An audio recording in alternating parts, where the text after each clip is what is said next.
Përshëndetje, unë jam Bertina La Kaçurel. Kjo është intervista ime prej 60 sekonda në Prive.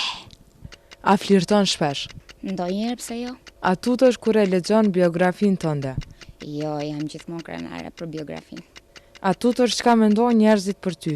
Absolutisht jo. Ajo që më intereson është vetë mendimi im dhe si i themi ne, qenle të lejnë karvani ecë përpara. A je xheloze?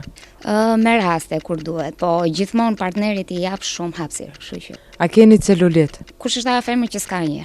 Çka nuk je në gjendje me bo? Përveç se të këndoj, të gjitha ditë i bëj. Seriali i preferuar? Friends ndoshta deri diku? Çfarë të kujton Prishtina? Shumë adhuros. A ke vjedhur ndonjëherë diçka? Jo, asnjëherë. A mendon se jeni tërheqse? Mundohem të jem të rejse. A jeni e dashuruar? Pres të madhen, jam në pritje. A beson në martesë? Absolutisht po. Pro apo kundër seksit në Big Brother? Kundër jam. Çfarë të solli në Kosovë? Qefi. Kur e humbe virgjërin? Tashi, disa gjëra shijohen, nuk duhet treguar, të lutem.